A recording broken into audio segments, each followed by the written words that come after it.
Welcome to the Nerd Party. I'm Darren Moser. I'm Philip Gilfus.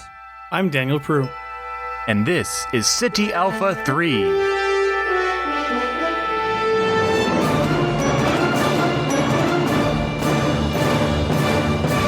Hello and welcome to Ceti Alpha 3, a Star Trek podcast here on the Nerd Party Network. I am Darren Moser, joined as always by my fellow Strandees, Philip and Daniel.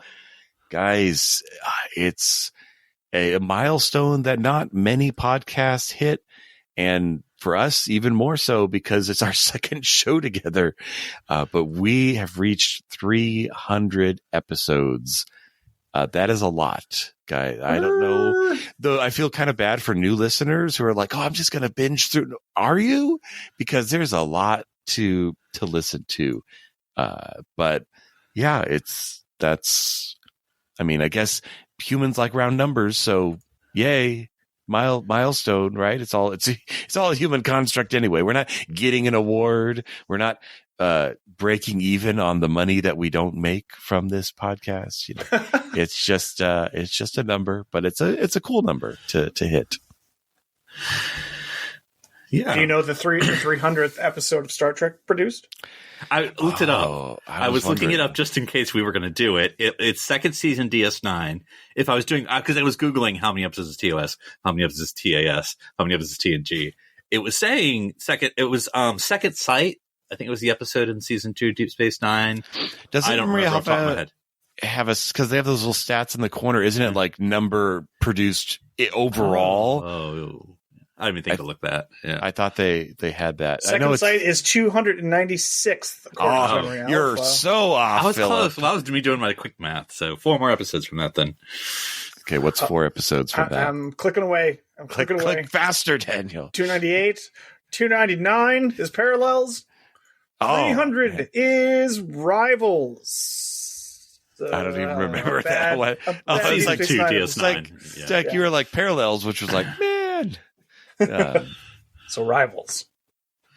What's it about, Dan? Oh, okay. Sorry, so that's right, because this is when DS9 and TNG was on at the same time. So because I was thinking, wait a minute. You had that's where my math messed up then, because I was doing TNG straight instead of doing So Rivals is the one with the guy who is an Elorian. And he gets Quark's. He's not a great rival to Prince Humperdinck. Oh, yeah, Prince Humperdinck. That's right. And he has that like game sphere, and it's like it's so fun. It's not a great episode. It's not.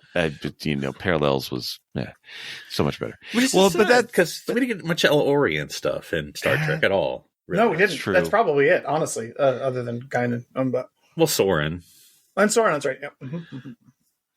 Yeah. Well, although Star Trek was better at their anniversary episodes, like 25th, 30th, like, they would have something going on. Like that's what gave us, Trouble and Tribulations and some other gems. I was going to say, I couldn't think of anything other than that. I mean, there was obviously Trials and Tribulations. Voyager did Voyager had one. Yeah. But that was the same anniversary though. Oh, but I was like, okay. Before or after. Like I remember there's the 25th Maybe it's the only anniversary I'm thinking of. For the reason I thought it was more.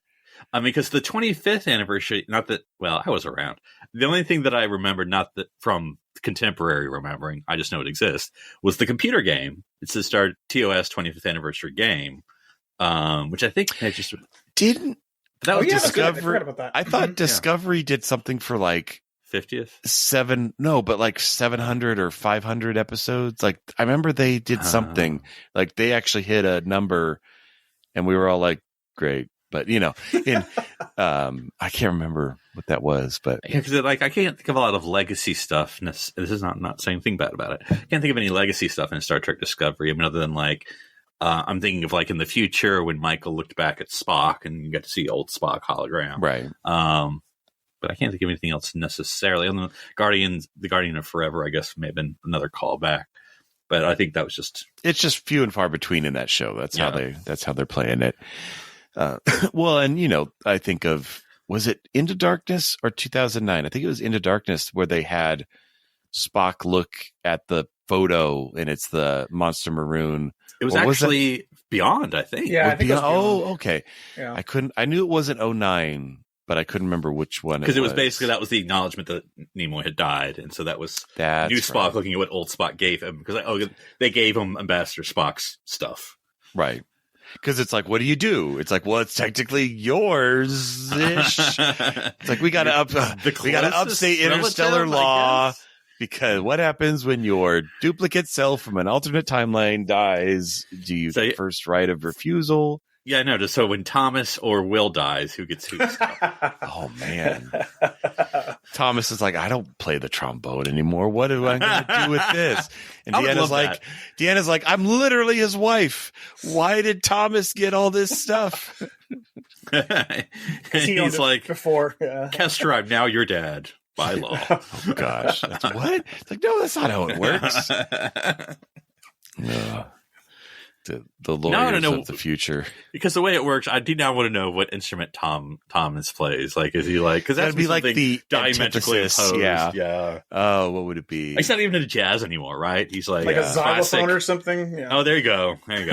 He's in an organ. He plays the xylophone. It's like an oboe or something. Something that would just never be used. And Danubian guitar. There you go. Make it up. Guitar. Make it up. Oh, he plays the Vulcan lyre. Yeah. Lyre. That's right. He had to do something in Federation prison. They only had 3 instruments. The funding is not that great. The harmonica is still not around. Look, we've all shared the harmonica. Ultimate prison instrument. Yeah, that's true. But anyway, as we have hit our nice round number, we felt it was worthy of something. Dabo. Yeah, we all made Dabo.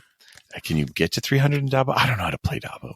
All I know is you spin the thing and you say Dabo. You just spin the wheel and then yay. Now you realize when you say you don't know how to play Dabo, somewhere Cork's ears just perked up.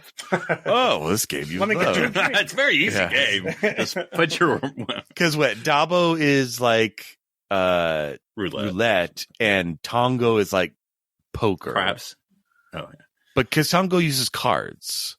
Tongo does use cards. And then they spin the pot and do stuff. So I feel it's more like poker-ish. But it's also a little different. Yeah, I mean, obviously. Well, obviously it's very... But it's more of a strategy game than a card game. Like, poker is a hard card game, and Tongo seems to have some sort of an element of like... It's no diplomacy. That's what the cool kids play. I played diplomacy. That was a whole nother... Isn't that what...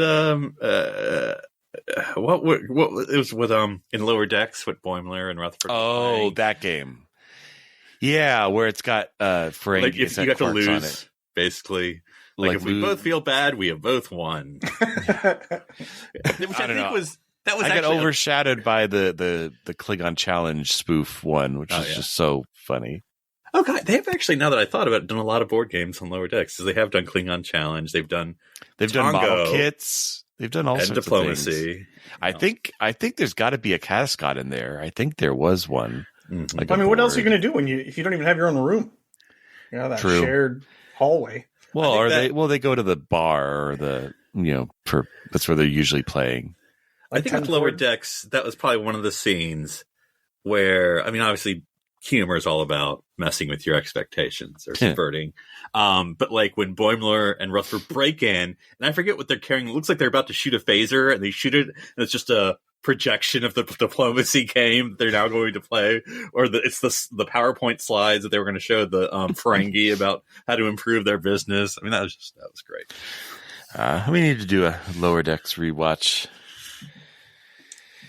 But again, that's not what we're talking about today. It's been a nice 8-9 minutes of general Trek talk. But no, I wanted us to kind of go through and talk about some of our favorite moments in Trek. Keep it simple and broad across thousands of episodes. But no, and this, I feel like a lot of these I've kind of seen through, there'll be TikTok or Instagram reels where people will just upload little like best little bits or whatever. And so often that's how I'll see a lot of Star Trek recently, because it'll just be like, oh, I remember that. And often if it's a good enough scene, I'll be like, okay. And then I'll go and queue up that actual episode and watch the whole episode. And That's an interesting way to queue consume. up. Yes. I snap my fingers and it just happens. Hey. And it's right there. No, the little point up with a flare is never gonna replace the snap. So slight sidebar. Is that the equivalent of what does a captain say to go to warp? Does each queue have to have a thing that they do? And there's the pressure when you're the new queue, like what's he gonna do? Or what are they gonna do? They're like, okay, so it's not like they can't use what other queues have, but it's more like everybody's done the snap. What are you going to do? It's like we've all been the snap. There's the genie nod, there's the genie nod. That's true. There's the bewitched nose. Amanda, crinkle. was that her name in True Q? I'm trying to remember what she did. What she did, like, I forget. She kind of like put her hand up and like she did something. I don't remember now. What? That should have been trivia from last week. Something right? I can't remember. I don't know if it's two hands or something. I can't remember because it was it's Q, the whole like Death Wish that did the two fingers or whatever. That's good. I like that thought of like Q in training. You have to pick a thing to do to activate your powers. I mean, you don't need to, but I guess it's like when Riker had the Q powers. Junior is all like he's like flipping people off. It's like you can't make that your thing. It's like boom. What are you talking about, Riker, Daniel? Yeah, I was gonna say when Riker had the power, I think he Q and Seek or whatever the stupid hide and Q. Yeah. I think he like throw, like he had like a throw motion. I can't remember. It's been a while. Episode. Only there was a way to watch that episode again. But it's lost to the sands of time. No, just kidding. I mean, we get the screen accurate adult Wesley in that, so I get what you're saying. Yeah, Amanda. I was thinking also Mrs. Q in. Oh yes, did she have? Gosh, she did. Who's Mrs. Q? Suzanne. Kayla. Susie Plaxton. Thank you. Oh yeah. Oh, with the puppies. Yes, but she obviously invoked her powers, so had some. Something. I want to make a little video now of like what were all the Q trigger motions because I think they were all different. They were. Maybe they just told the actor flourish. Yeah. Is it all like the Friends? Ross and Monica. The hand signal. Yeah. It's just, I'm just picturing John Delancey doing all of these, and it's just really funny. And it's like screen test. All right, John, we're gonna do a couple takes. We'll see what works. Feel loose. Let's go and try a few. He does a little like jig. It's like nothing but the fleet, John. We got to keep it waist above. It's a tight shot. Got to be able to see it. This is only a square. And remember, you're standing about like 3 inches for Patrick when you do this because we all have to be. Yeah. No arm swinging. We don't want to bean Patrick in the head. Keep it real small. Yeah. No, the nod's too subtle. You got to go something a little bit bigger. A little bit. Double blink. No, it's not working. I mean, we don't want to get sued by I Dream of Genie. It's those people are very litigious. These are things you can't do. Yeah.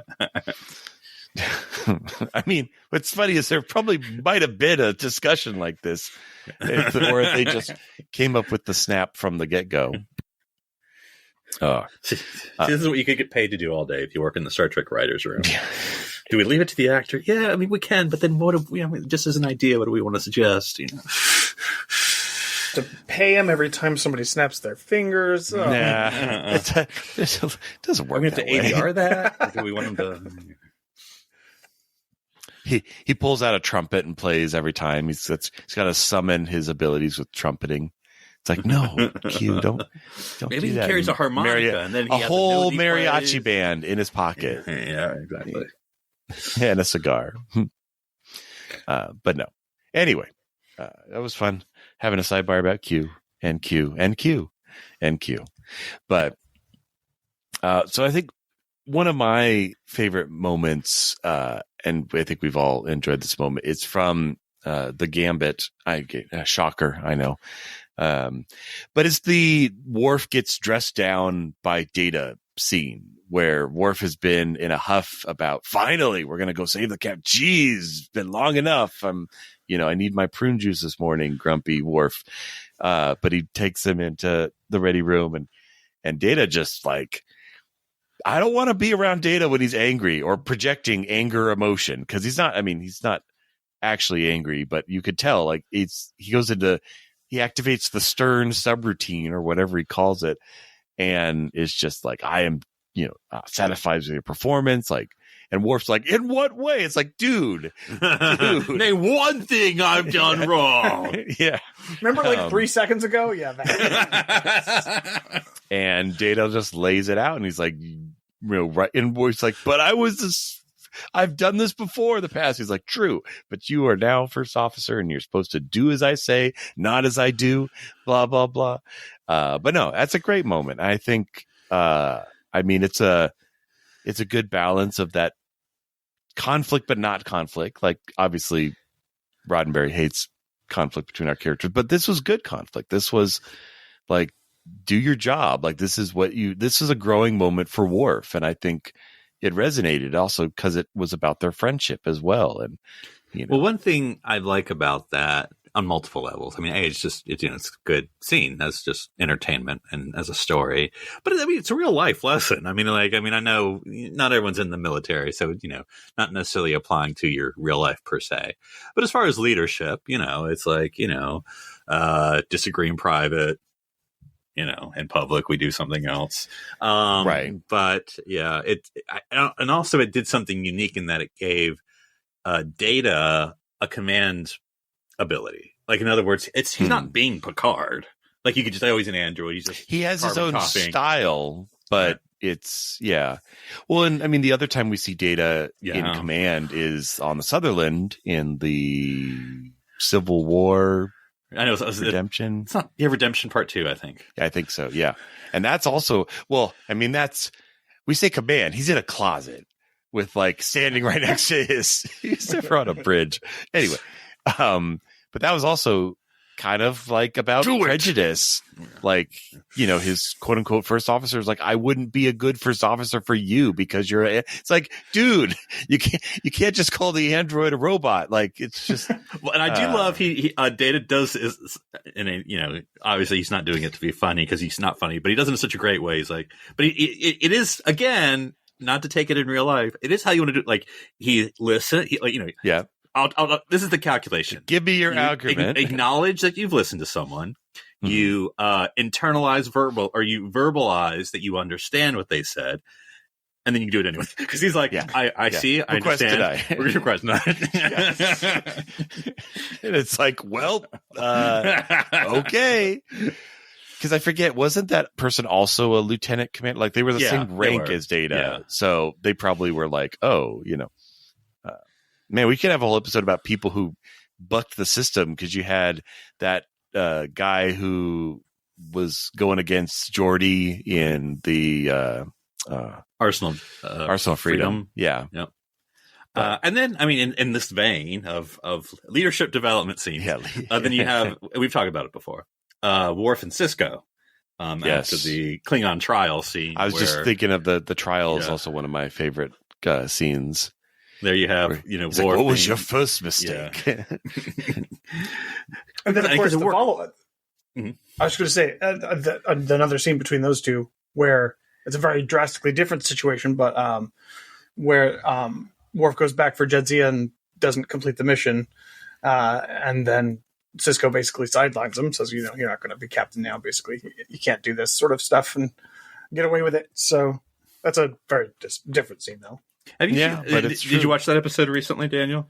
I haven't gotten there yet. Nope. Okay. Halfway through The Magnificent Ferengi right now, which is a great episode. Because it does make me think, because I think that is one of those, not necessarily the episode, but like a thing that sticks in your head or fan's head, that, Worf has a letter of reprimand in his file or whatever it is, can't be captain anymore. But you do want to rewatch it because it's like, it's Ben, because Ben did the mission, right? Or, organized it. I'm like, you put a husband and wife together. What do you think is going to happen? True. Yeah, that should I don't know if they were married, but they were, partners.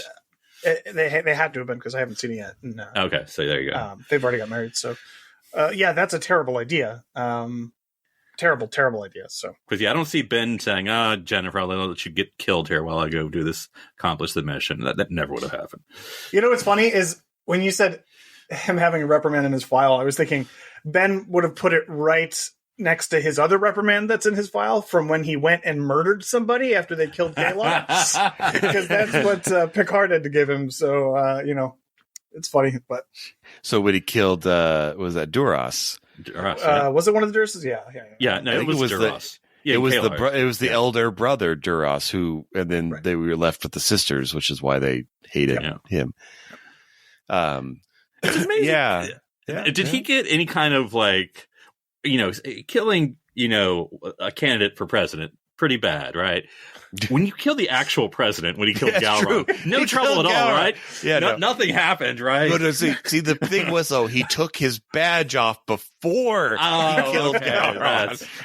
Totally different rules.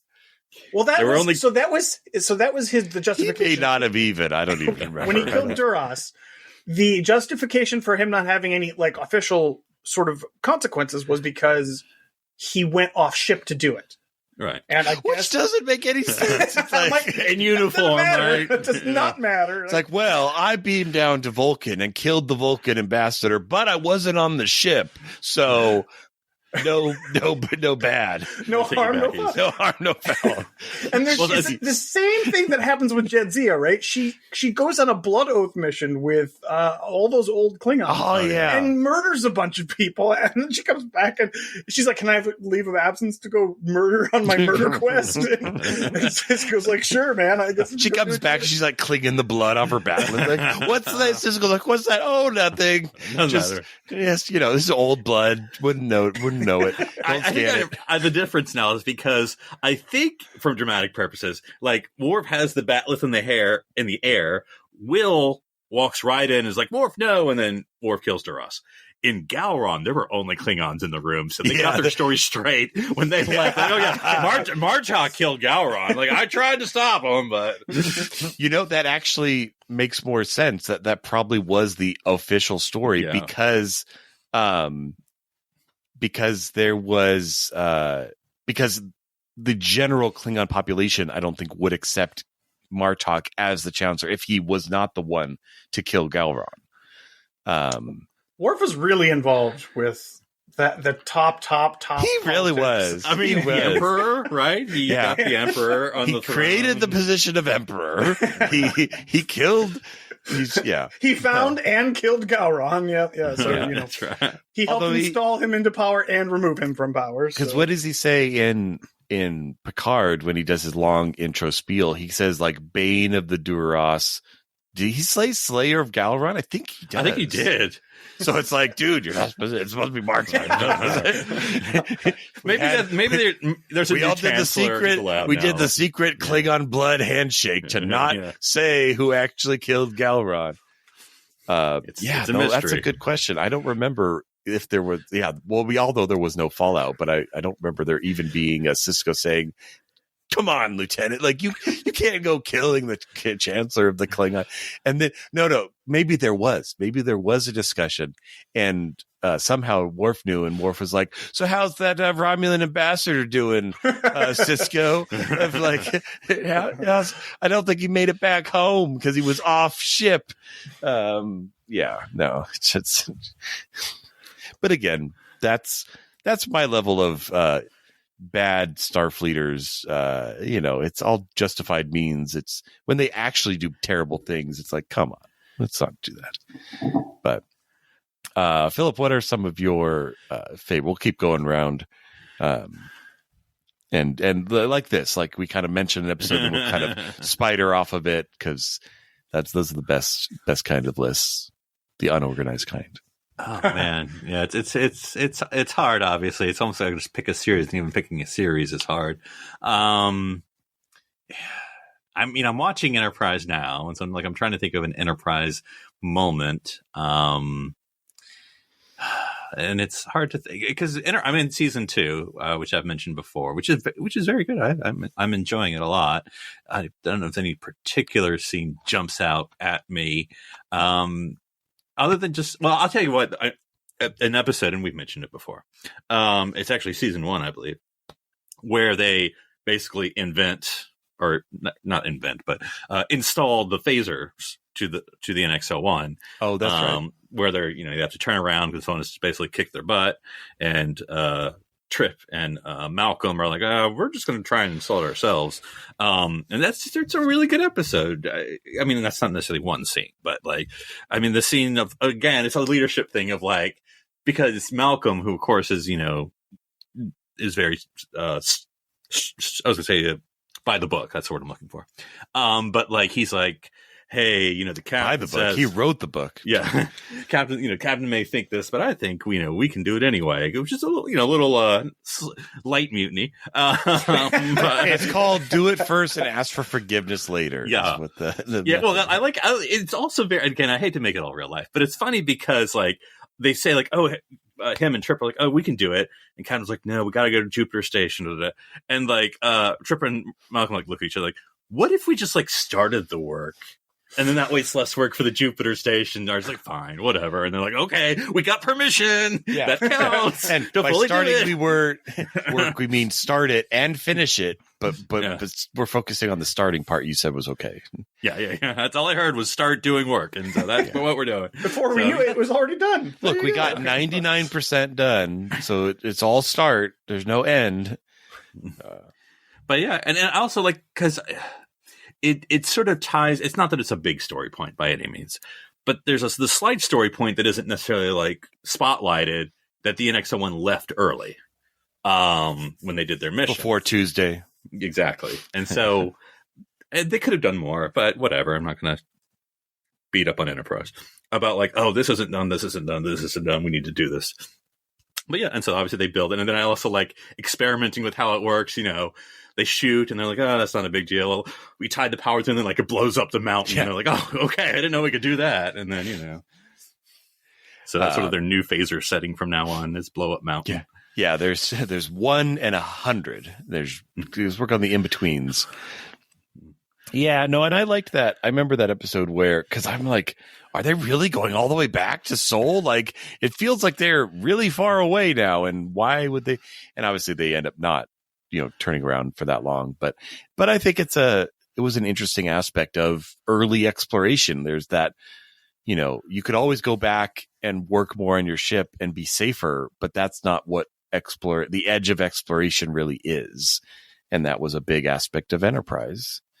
It's also part of the show too that it kind of deals with, but sometimes kind of doesn't. It's everything's kind of already been pre-explored by the Vulcans. True, we're following the Vulcan map. It's not no map. I like how they're basically doing, not for a lot of it, but they're a lot of asterisks. It's explored by the Vulcans, but not by humans. Doesn't count. First explored by humans in the history book. I'd laugh if they're here's a planet. We're gonna call it, Smilvard. It's but the Vulcans called it. Don't care what the Vulcans called it. We're putting it on our map, and we're calling it this. But the native people call it. Don't care. We're the humans calling it this. It's now Beta Prime. That's such a lame name for this is our name for our own planet. It's beautiful. Greeks, it has a rich tradition. It's Beta Prime. It's what? Yeah. What the heck are humans? Look, we only know how to name stuff after Greek stuff, so it's either a Roman god or Greek alphabet. Those are your only two choices. It's kind of true. It's what's Earth? Sol 3? It's don't you dare besmirch the name of Earth. Anyway, yeah, because and then not the whole series, but even the little stuff now in season 2 when they do tactical alert, because during the crazy episode where everyone went crazy and Reed alert, inventing tactical alert. But and I like that little slow stuff. I know people may or may not like that, but it's it builds and it builds and it builds, and I like that. Of course, I am kind of depressed because I'm now in the episode 20s, which is going to end soon, which means we're going to get Space Florida, and I'm right into Zindi. Different series. Oh well, so I'm not looking forward to it, but I'm enjoying this period of Outlast. Yeah, it might be time for an Enterprise rewatch. I mean, it's only 4 seasons, long episode count, but still, yeah. No, there was that yeah, just fine. I mean, then you have other episodes like, I'd still say In a Mirror Darkly is a fan favorite of just in general. Like I super love the intro. I just love the fact that they're like that intro made it worth whatever the intro was beforehand. 3.5 years of the song, and you're like, yeah, it's all worth it for like, wait, what is going on? The intro is it's dark. The color's just inverted. Oh my gosh, that's a cannon. They're dropping bombs. What's going on? Where's the Goddard? It's like, nope. This is, and oh my God, there's a Terran symbol. This is bad. But that's what I think about when I think about Mirror Universe episodes. But I absolutely loved it. Just the fact that the entire episode took place there. Are you saying that you need a mirror episode in Strange New Worlds, Daniel? Oh my God, please just don't do any more. Just no more. I'm just fine with it. No more Section 31, no more mirror stuff, and I'll be happy. I just recently watched probably the most forgettable mirror episode because I completely forgot it happened, but Mirror Burial, who's been dead for 3 seasons. Okay, Mirror Burial is a low point. I think regular Burial is a low point. Oh man, was it bad? It's just look. He needed to come back to life so he could sign Kira's yearbook, and because it's a high school romance. Was it any better? And again, I'm not kicking it because I haven't watched it in a while. Is it any better than Mary Jennifer? I mean, because it just seemed like Mary Jennifer is also not too very bad. Great. Yeah. I just really wish somebody would shake these people and be like, just because they look like them doesn't mean they are them. They're different. That's true. People. Every time they see them, they're like, "Oh, you're just like this person." It's like, really? Like everything they've done would lead me to believe they're not like that person, but they look like them. There's a scene in the Burial episode where Cisco's talking to Kira, and he goes, "I went through this same thing, and you have to remember they're not the same person." And I'm like, yeah, but it took you a whole episode to figure that out, man. Like, you should have just known right away. You know it's so not. Now I want to see, this would be a mind trip. I want to see Thomas go to the mirror universe and see alternate Will. What's that going to be like? Because wait, is Thomas there also an alternate Will. Thomas? Yeah, you would think there wouldn't be an alternate dead. Thomas. It's always got to be one of them's dead. He didn't make it. But imagine, because again, Will in the mirror would be different. But Thomas is also not Will. So it's like, version 2.0 and version 0.5. Like it's. I now see on whatever series Thomas is on in this world that we've concocted. Legacy. That would be a Mirror episode where they come back like, we need a Mirror Riker. We can't find Will. You're close enough. Go. So it's a double blind secret probation where it's like, so Thomas is pretending to be Will and evil Will is trying to also be Will, but neither of them are Will. And I'd actually watch that. That would actually be really funny. And then, Jonathan Frakes just chew the scene. Yeah, Jonathan's like, Brent, see who else can play more than look at this. And you know what? And we're going to also have a little video of Thaddeus, the senior Riker from the past, and I'm going to be him too. Is we all apparently the genes in the Star Trek universe are really strong. But he'll never beat Brent because we've already seen a family member of his played by somebody else, another human being. So he can't be his own dad, unfortunately. Now, Daniel, have you gotten to Mirror Vic Fontaine yet? No, we actually haven't even met Vic Fontaine yet at all. But wait, I forget. Is that a thing? Yes, he's a real person. Yes, they make it a joke, but it's actually how that doesn't make any sense. I know he's a holographic character. That doesn't make any sense. That's like having Mirror Moriarty. Yeah. It's like, what? No, it wouldn't make any sense. The bounds of reality are gone. What? It's one of those things where, like, even though DS9 is not necessarily, in my top, but like, I respect what it is. And so, like, I forget on the documentary whether they talk about it or not, the DS9 documentary, but like, Ira, I have more respect for you. Like, you can't be like, I was like, I just wanted to do something fun. Like, Ira, no, come on now. I know who you are. This is not in keeping with your standard that you have set up. Like, at some point, I get it, but like at some point you have to respect the rules that have already been established in the universe. Like you just can't just do that because you would think it would be fun. That's silly. Well, or it's like, I think what they should have done is they should have had that actor in alien makeup, so they're still in the episode. So kind of like in Far Beyond the Stars, like it is a little jarring seeing like Marco Annette and Casey Biggs like out of makeup. But that's actually what's interesting about it is, and again, that's all a fantasy type scenario anyway, so it makes sense. But that's the way to include all the characters, not like, and then Vic Fontaine was Resistance alive fighter in what? That doesn't make any sense. Oh my gosh, I forgot they did that. Of all the people out of makeup in that episode, it's still Michael that throws me the most. Just because we see him Michael Dorn. The most as Worf. Yeah.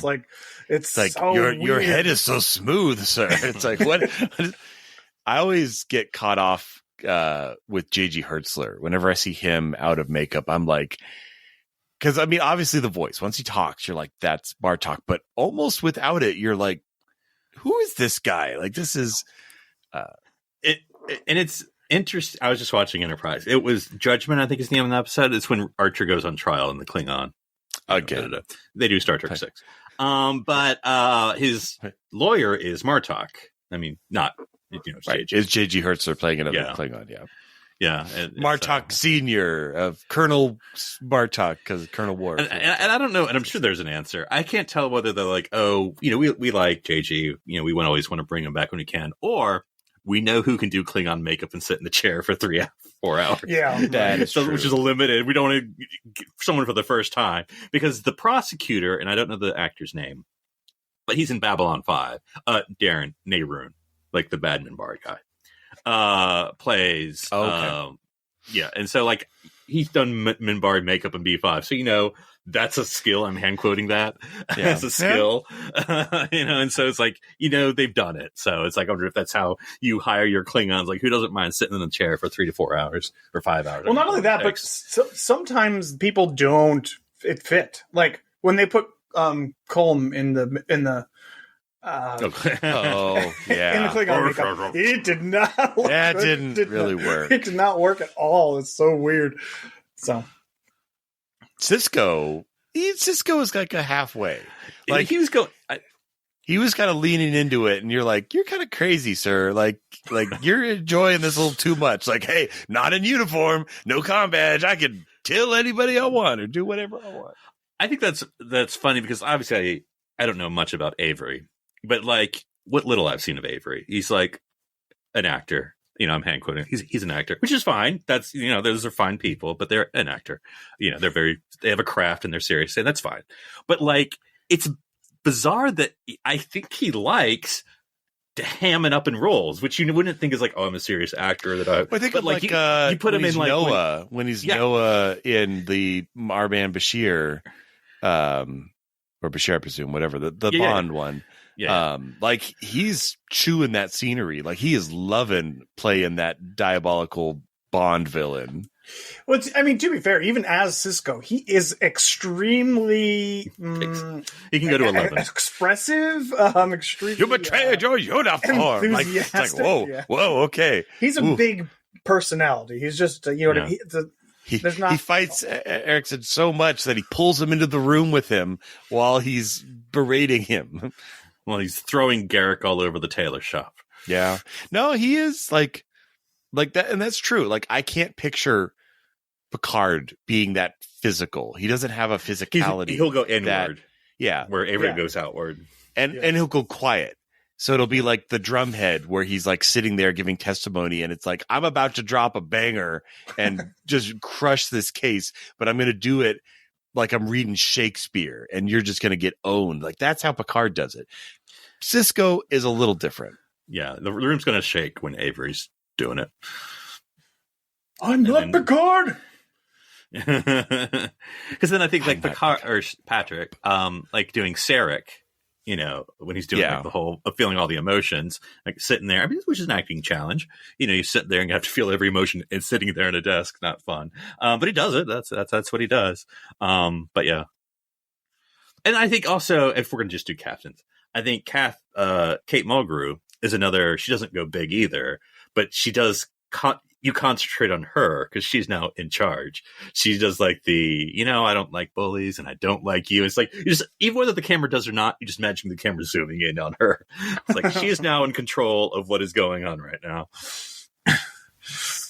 No, exactly. Yeah. And you also have, I think it was Cisco, like, I mean, obviously you get a lot from like, was it Benny Robinson? What, I forget Benny's last name, but Far Beyond the Stars again, where he is, that's a whole nother, and Far Beyond the Stars was also kind of weird because you had like the follow-up with the Vision. I don't like and that. Season 7. It's like, what's going on? Yeah, with Benny in the institute. I was trying to say the correct way to say that word. In the institute with the padded cells. And I don't know. Again, as not a niner, maybe I'm not in the best place to say. But like, I just felt like, are you going to that well? I mean, that's like one of your biggest episodes. And to kind of water down for this. Yeah, I would have left it alone for sure. But because I don't like that follow-up either. It's just... You mean you don't like finding out that his mom is a prophet? You don't? That's not great. Yeah, that's how we're introducing Esri, by the way. Yeah. Well, because Far Beyond the Stars, was that a prophet vision or was that just an episode? I forget. It's triggered by something. I can't. Oh, did he touches an orb? I think an orb, or they find a ruin or something. I can't remember. It's not the ruin one where he's trying to reconstruct, and that's when he like takes the drugs so he could. No, not the clock. It's the obelisk, and he like sees the reflection in the painting, and he's like, "Oh, I know more about where the city of, where the Grail is, or whatever he's trying to figure out." Temple of Doom. Yeah. Give us another episode, Daniel. Well, I was going to say moment. I was going to say the drumhead, but you brought it up, so now I don't know what to say. To say it even more, Daniel, from the rafters. Which half Romulan are you suspecting of? I mean, that's distilled Star Trek to me. That whole scene. It's courtroom drama. It's Picard being Picard. It's just so good.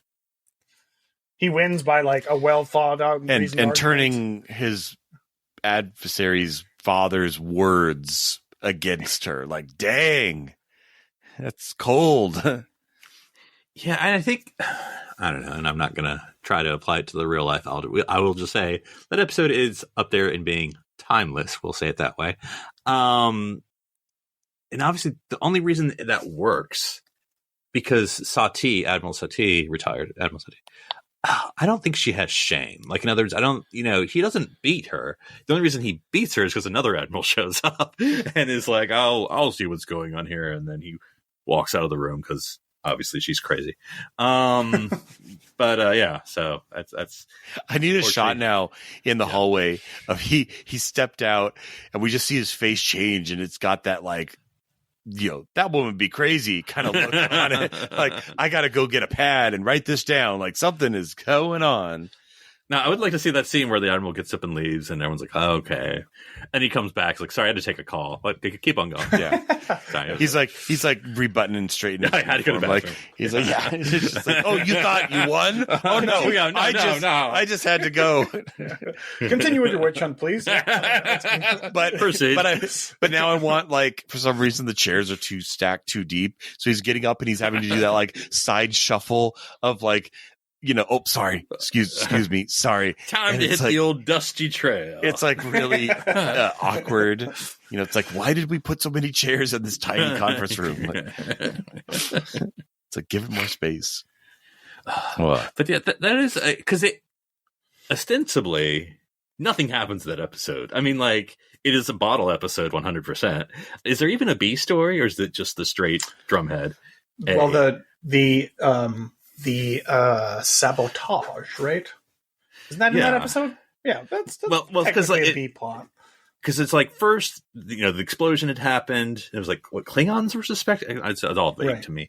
And then like, And it takes him like 15% of the episode to be like, oh no, that was an accident. But then the second thing happened, and I forget what the second thing is. So I think there's an accident, but then through the research into that one, they discover something's odd about this ensign, who's which we find out is half Romulan. Not even half. I think like a quarter or something. Yeah. Like his grandfather was. Yeah, and he's like, that is not a crime, Worf. His grandfather visited Romulus once, and that was it. Now I want to see that scene again. Yeah, visited once. Where he's, instead of just saying that it's not a crime, Picard takes off his badge. That is not a crime. And just, just smacks Worf, but no badge. I can do what I want. Let's, Mr. Worf, we have to go over to this one planet for just a second. Yeah. Mr. Worf, launch me a shuttlecraft and park it just off our starboard bow. Why, sir? Boom. Is this like international water? Which I know is not. Oh, gosh. But like, it's like international space. Yeah. What if we're like 1,000 meters past the starship? We are counting in open space. He could probably he could go on the captain's yacht. And that counts because, it's his. Are you telling me, Daniel, are you telling me Picard is inviting people to the captain's yacht just to smack them? Like, if you get the invitation, oh, God. No harm, no foul. What did I do? Yeah. It's the principal's office of the Enterprise D. Come see the ready room. No, ready room is where I chill, says Picard. That's not discipline. No, you're going to take this ladder down to the captain's yacht at the bottom. Yeah, no turbolift for you. You got to go all the way down. And they're like, we have to do the startup sequence, not telling you why you're there. So it's like, and then Picard has had the engineering team change the emergency battle bridge turbolift to only go to the captain's yacht. It's a straight shot. Who knows why that seems a little less important than going to the battle bridge, but that's what the captain wanted. And then Jellicoe put it back like it should have. I can picture that too now with Jellicoe being like, okay, everyone, go to the battle bridge. And then he stands over by that particular door and they're going to the regular. He's like, where are you guys going? It's a square tube. It only goes to the battle bridge. Oh, you have not seen Discovery, have you, Darren? You don't know how big these tubes really are. No. It does make me think that there should be a list. Star Trek V turbolift or hallway numbers over. Where it goes. I'll take that over 5, 10, 42. I don't care. 7. I don't care. I'm taking it over Star Trek Discovery. But yes, but it does make me think there should be a list of other things Captain Jellicoe changed that were better. It's like put Troy in a uniform. I mean, I say put. Asked, 4 shifts. And then like other stuff that he corrected that we've never like, oh, the color is wrong. He fixed that. It'd be funny if the renumbered the decks correctly. The nameplate on the bridge was like crooked, and you see him going into it. It's like fixed. And we're like, oh, we hate the guy, but like there were so many things that we had complained about for 6 years. He got fixed. He got rid of the fish. He feeds Livingston. He got rid of the fish, so maybe that was good. It'd be funny, like he got rid of him. We're all like, what? You got rid of? And like you see, like in the he's in a water planet. He's like set free. He's like leaping out of the water. I'm free. No, I was saying like in the ship's arboretum, there's now like this huge aquarium with all the fish and finally like things like I can finally move more than like 1 meter. Wow, right? This is freedom, buddy. I mean, this is the life. And then like a week later, like, oh, Picard wants the fish back. No, I was free. I had friends. Well, maybe that bubble aquarium, maybe it was like actually connected to a tube that went down behind the bulkhead to like cetacean ops, so you can go through. Are you saying that when Picard walks into the ready room, he's like, "Oh God, I'm on duty, swim, swim, swim, swim, swim. And then he gets up and he's just like really slow, like blah, blah, blah, blah. So he's looking at the book. He's tunneled his way out of the back. And he's escaped into the rest of the cetacean ops system. Let's see. Oh, gosh. I mean, all of Lower Decks, pretty much. I mean, we've only been talking about TNG and DS9 mostly, but, I mean, those episodes are so good. They're so funny. What was it? I can't remember the name, but the Vindicta one, the one where it's making fun of the movies. I haven't laughed that much at a Star Trek episode in a long time. She's a handsome lady. Well, it's just like when they're just flying around and spinning around the Cerritos over and over. I'd say that moment is on par with when they go to DS9 and they're like, about to say. And they're like, well, let's just fly majestically around it. And they're like, should we park? So nope, just keep circling, you know, and that music's playing. It's so true. Yeah. I mean, I know it looks better flying around circles, but you think like find some Lagrange point off the whatever docking ring and just park the ship there. There's no reason to circle around the ship. It's like when for some bizarre reason I found myself watching the motion picture like 2 times in the past 3 months.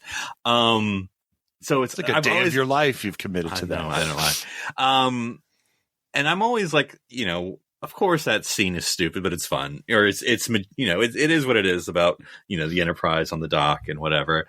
But like, it's because I've seen it now like a dozen times. I'm like, it is kind of indefensible because, like, if you look at the path that shuttle pod is taking, like, it is the most roundabout, like, you know, Billy from Family Circus way to get to the dock in the ship. I'm like, even allowing, like, we want to do the scenic route, you can still do this and cut that in half of the way that shuttle pod is, like, going all the way around and then halfway through and then back up into the, like, come on. I'm picturing the visual effects artists now who are like, okay, we want all these beautiful panning shots of the Enterprise model. It's on the big screen. We want to show it. We're like, great. That sounds great. Oh, and we have to composite this shuttle pod on top of that and match the lighting and angles for every single shot. They're like, oh, okay. We can do that. That technology exists. Yeah, that will exist within the 6 months that we have to do this shot. Yes. Let me go tell the team. Bye. I'll be talking to ILM. I'll be right back. Surely that will be the only visual effects in this movie. So then we will definitely have the time to do it. We got a few more shots to talk about. I'm leaving now. See you later. I mean, a great idea for how this alien spaceship looks like. Whoa. So it sounds like your idea is a lot. What do you feel about space clouds? Yeah, just clouds. just clouds. I mean, I'm just spitballing. How big is an AU really? Do we even know? How about, and I'm going to counter your offer here, how well are your actors good at just reacting to nothing? We could just show that. Like, I think you know what? I think there's a lot of power in the imagination than there is on the screen. I think seeing what someone looks like communicates what they're seeing just as well. Yeah, which is funny because, I mean, we all know a big thing of Star Trek is, sir, you have to get down here to see this. I'm not going to tell you. You can't pull up a security monitor to see what's going on. Only physical on the scene property is possible. And I'm like, but even when we're in the bridge with the biggest screen on this ship, we still can't look at it at the same time as our people. It bothers me so much whenever that happens. Whenever they're like, we need to get down here. Okay, well, is it an alien? Is Q there? Like, what is it? Like, what are the antimatter pods about to blow? Like, you use your words, man. Use your words, I think, and it happens a billion times. I'm sure the one that for some reason sticks in my head. And it's not like it's the most egregious example, but it's a movie. And I think that's what gets it in my brain is Generations. When they're like, Commander, you'd better look at this. And it's like, they pull over the dead guy and it's a Romulan. But I don't know, for some reason, I'm like, this is a movie, guys. We don't have to do the TV stuff. Like, we can elevate it a little bit, you know. There's some dead Romulans over here. Come take a look. Like, sir, you're not going to believe this. Like, even that's better than... You need to take a look at this. Like, yeah. It's like, I believe Commander. It. What the heck? And he's this. Like, what is it? Yeah. Well, it's just the tell not show of syndicated television and then we'd have to make an effect shot. It's like, no, we could just say it over the audio. Audio is always the best. Never going to need anything better. Never going to need any cameras where you are on a way mission. Audio logs for days. All right. Well, we've taken a small trip around the soul, and we've gone back in time in our Bird and Prey now. But we've it's been fun just kind of reminiscing and discussing a lot of great moments in a few of the shows that we've mentioned. But if you have a favorite scene from Star Trek, could be from could be something from TAS for all the expanse of Star Trek. Kirk is a jerk. Oh, the comedy peaked with that. Never got any funnier. But you can find us on thenerdparty.com, and you can also go find us on Twitter and let us know what your favorite, I was going to say TNG, but not just TNG, your favorite. TNG is not the only thing we're talking about. I know, it's not. It's not. Oh, don't even. But it's been fun. It's been a great 300 episodes so far. As we continue, you'd think we'd be rescued from Ceti Alpha by this point, but alas, it is not to be. But Daniel, if someone wanted to find you and ask about your favorite Discovery episode, where would they find you? Don't ask me that. I won't tell you. You can't find me. I fell. Section 31. At One Up Diane. That's the number one, not the word. For I like one episode of Discovery. I might like one episode of Discovery. And Philip, if someone wanted to ask you about your counting skills of episodes, where would they find you? Well, I think the reason we're stranded is because people think this is Ceti Alpha 4 instead of Ceti Alpha 3, because obviously this being the third planet, you would mistake it for the fourth one. Let's see. Do the math. It's Alamarine. Count to 4. Exactly. Alamarine, then 3 more. Okay. Yeah, and you can find me at NC Public Servant. That's NC for not counting. And if someone wanted to talk to me about my favorite Q episode with a snap, because that's how Q say it Bears say it with a slap and Q say it with a snap. They can go to drsci-fi.com, DRSCIFI. Well, I'm Darren Moser. I'm Philip Gilfus. I'm Daniel Prue. Stranded here for 300 souls on Ceti Alpha 3.